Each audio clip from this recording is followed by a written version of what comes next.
Soal yang ke-20. Assalamualaikum Ustaz Said. Semoga Allah selalu menjaga Ustaz dan memudahkan dakwah Ustaz. Pertanyaan saya, apakah dalam sholat witir di rakaat yang ketiga hanya membaca Al-Ikhlas? Kami dengar di Masjid Ahlus Sunnah ada tambahan dengan An-Nas dan Al-Falaq. Apakah ini ada sunnahnya? Mohon pencerahannya Ustaz. Jawaban dari pertanyaan di sini, kesimpulannya adalah apakah di saat sholat witir yang terakhir hanya membaca Qul huwallahu ahad tanpa yang lainnya? Maka jawabnya boleh ditambah dengan Qul a'udzu birabbin nas dan Qul a'udzu birabbil falaq. Dan ini dinamakan dengan bil muawwidatain. Dan ini adalah pendapat jumhur. Idzan hada qaul jumhur. Bi ziyadah al muawwidatain yajuz. Boleh ditambah witir, tidak hanya membaca sabihisma dan qul ya ayyuhal kafirun dan qul huwallahu ahad. Yajuz an yazida bi muawwidatain, maknanya qul a'udzu birabbin nas dan qul a'udzu birabbil falaq. Dan ini ucapan jumhur seperti dinukilkan oleh Imam Asy-Syafi'i. Yang pertama, yaqra'u fi tsalitsah qul huwallahu ahad wal muawwidatain. Ini qaul Asy-Syafi'i, dinukilkan di kitab Al-Mughni. Wa kadzalika qaul Malik, qala Malik fil witr yajuz bihadhihi ziyadah. Dan begitupun pendapat Imam Ahmad seperti dinukilkan oleh Al-Marwazi di kitab Salatil Witr. Su'ila Ahmad hal yuqra bil muawwidatain fil witr faqala walimala yuqra. Kenapa tidak boleh membaca? Maka silahkan membaca. Maka inilah dari pendapat para ulama. Namun semua pendapat para ulama butuh kepada dalil. Maka kita kedepankan sekarang pendapat dari para ulama bahwa mereka beristidlal kepada dalil. Fa aina ad-dalil, baqiya aina dalil. Maka tadi ucapan ulama itu mana landasan hukumnya, mana dalilnya. Yang menjadi poin adalah dalil, bukan hanya sekedar ucapan Imam Fulan dan Imam Alan. Maka ini yang diajarkan oleh Syekh kami Muqbil Al-Wadi'i, kembali kepada dalil. Adapun pendapat manusia maka berbeda-beda, terserah. Madhab pertama, kedua, ketiga, namun yang penting ikut dalil. Maka apakah ada dalil? Naam.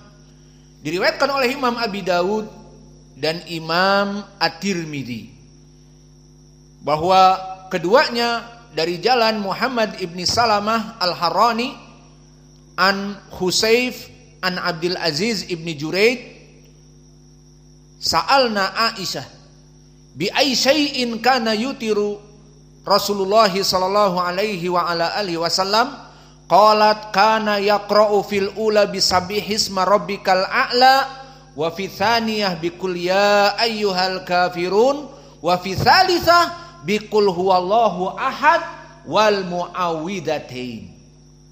Maka di hadis ini jelas bahwa kata Aisyah, Nabi membaca di witir yang pertama sabihisma, kedua qul ya ayyuhal kafirun, ketiga dengan qul huwallahu ahad dan al muawwidatain, maknanya qul a'udzu birabbin nas dan qul a'udzu birabbil falaq. Maka hadis ini dihukumi oleh Abu Isa At-Tirmidzi hada haditsun hasanun gharib, bahwa hadis ini adalah haditsun hasanun gharib. Maka hadis ini hadis yang sanadnya tadi kita sebutkan dhaif, mempunyai dua penyakit. Pertama, hadis ini disebutkan oleh Imam Al-Bukhari la yutabi' fi hadithihi.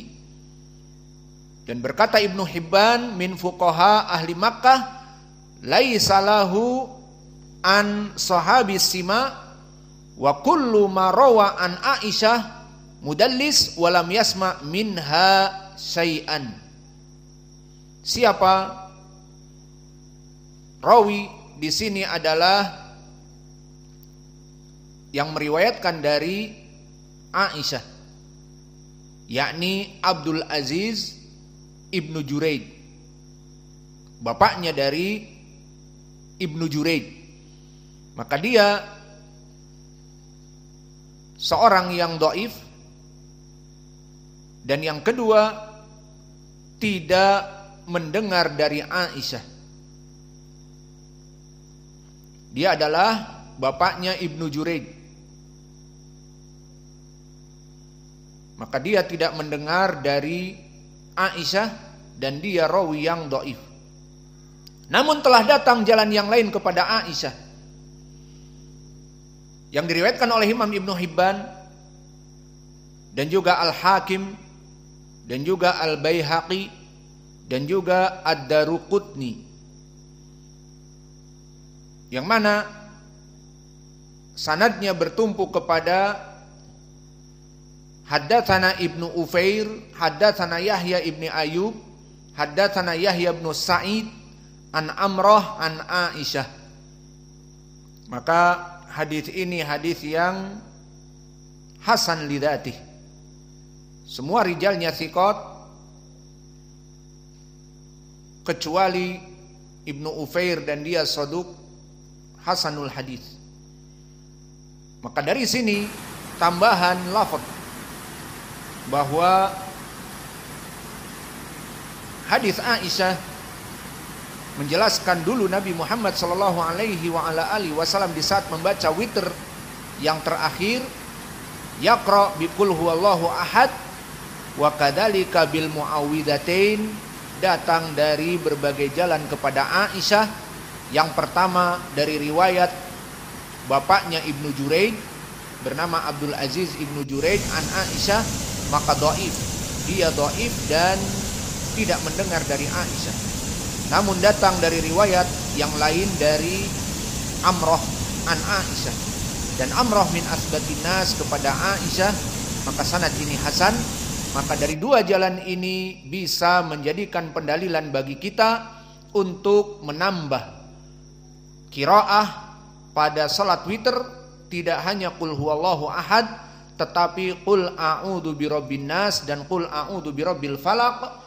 Maka seperti ini barakallahu fikum, insyaallah kita amalkan, dan alhamdulillah imam-imam salat tarawih kita di sini pun telah melaksanakan perkara seperti ini. Maka perkara-perkara yang dia sunnah kita usahakan untuk menghidupkannya di Masjid Imam Muqbil Al-Wadi'i. Maka alhamdulillah sunnah-sunnah seperti tadi membaca qul huwallahu ahad dan muawwidzatain di dalam witir yang terakhir, dan juga di saat setelah selesai witir bertasbih seperti tadi kita baca subhanal malikil quddus, subhanal malikil quddus, subhanal malikil quddus. Yang terakhir ditinggikan dan dimadkan. Maka sunnah-sunnah ini termatikan. Di masjid-masjid awam tidak ada yang melaksanakan seperti ini. Maka kita yang mempunyai ilmu harus mengamalkan, dan betapa agung pahala yang besar di saat kita mengamalkan, di mana orang-orang tidak mengamalkannya. Dan ini masuk kepada keutamaan menghidupkan hadis-hadis yang telah termatikan, seperti hadis yang banyak, diantaranya hadis Abi Hurairah, man sanna fil Islam sunnatan hasanah fa alaihi ajruha wa ajru man amila biha la yanqusu min dalika min ujurihim syai'a. Maka juga hadis-hadis ghuraba, bahwa Islam ini datang dalam keadaan keterasingan dan akan datang terulang keterasingan. Fatuba lil ghuraba, maka kebahagiaan yang besar bagi orang-orang yang terasing. Terasing karena apa? Karena kejahilan manusia kepada sunnah. Maka kita melaksanakan sunnah diejek bahwa kita melaksanakan bid'ah. Salat pakai sendal bid'ah, salat dengan witir dibaca muawwidzatain katanya bid'ah juga, dan salat dengan selesai dari witir subhanal malikil quddus misalnya disebut bid'ah. Maka perkara-perkara itu kebanggaan bagi kita karena kita mengikuti sunnah, meskipun kebanyakan manusia tidak mengetahuinya. maka yang menjadi poin bukanlah penghukuman manusia kepada kita karena kejahilan dan kebodohan mereka menyebut kita dalam keadaan bid'ah, tetapi poin adalah mengikuti sunnah Nabi. Maka jangan takut dengan ucapan orang-orang yang bodoh dan jahil, tetapi kita yang penting mempunyai dalil dan kita melaksanakannya. Dan Nabi kita telah mengatakan fatuba lil ghuraba. Dan juga dari keutamaan orang-orang yang menghidupkan hadis-hadis yang banyak tidak diketahui oleh manusia atau termatikan dan bahkan kita disangka melaksanakan kebid'ahan, di hadis yang datang dari berbagai sahabat, dari Ibni Abbas, dari Ibni Mas'ud, dari Ibnu Umar dan yang lainnya, tentang hadis al-qabid anil jamrah. Disebutkan sayati yaum ayamus sabr al-qabid ala dinih kal-qabid anil jamrah, bahwa akan datang suatu zaman yang penuh kesabaran. Orang-orang yang menghidupkan sunnah karena ilmu, awas, karena ilmu, bukan sunnah hanya mengaku sunnah.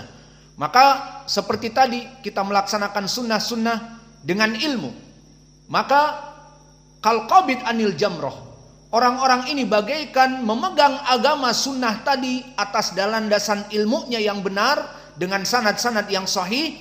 Dia bagaikan memegang batu bara. Sunnah ini seperti sholat pakai sandal. Sunnah ini seperti bertasbih di akhir witir. Sunnah ini seperti membaca muawwidatain selain dari qul huwallah, dan sunnah-sunnah yang lain yang kita laksanakan di sini kal qabid anil jamrah, bagaikan kita memegang bara api. Di luar sana orang membicarakan, di luar sana orang membid'ahkan, maka kita memegang sunnah ini bagaikan batu bara, kita terbakar tangannya. Namun apa pahalanya? Kal khamsina minkum, maka kalian melaksanakan sunnah itu, kalian melaksanakan seorang, tetapi bagaikan 50 orang pahalanya.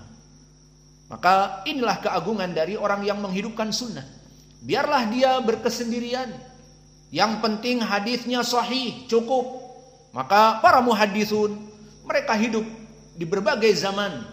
Selama dia memeriksa hadis dan dia hadisnya adalah sahih, dia laksanakan, tidak peduli dengan manusia yang lain, maka dia kal qabid anil jamrah, dia bagaikan orang yang menggenggam bara api, dan pahalanya dia melaksanakan sunnah tersebut bagaikan 50 orang yang melaksanakan dari sunnah tersebut. Pahalanya 50 kali lipat. Maka selama kita mempunyai dalil dan selama kita mempunyai hujah, diperiksa hadisnya dengan sanad yang sahih, dan apalagi tadi dari ucapan ulama seperti tadi ucapan Imam Malik dan Imam Ahmad dan Imam Asy-Syafi'i tentang muawwidatain ba'dal qul huwallah, maka itu adalah sunnah. Maka kita laksanakan dan kita mendapatkan pahala yang banyak. Pertama, fatuba lil ghuraba, maka kemuliaan besar bagi orang-orang yang asing. Dan juga tadi seperti kalian melaksanakan 50 perbuatan, padahal kalian melaksanakan satu amalan, bagaikan 50 orang yang melaksanakan. Dan juga man sana fil Islam sunatan hasanatan fa alaihi ajruha, maka orang yang mengikuti fatwa kamu tadi atau mengikuti sunnah kamu tadi, kemudian dia melaksanakannya, kamu mendapatkan pahala di saat orang-orang melaksanakan. Maka banyak sekali keutamaan di sini bagi mereka orang yang menghidupkan sunnah.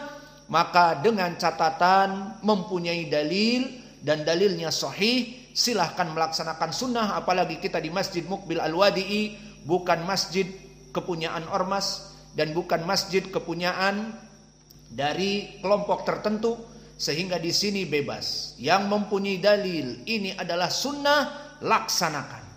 Dengan catatan ada dalilnya dari sunnah dan sanadnya sahih, maka kita cukupkan di sini. Wa naktafi ilahuna wa jazakumullahu khaira wa barakallahu fi ilmikum. Subhanakallahumma bihamdika asyhadu an la ilaha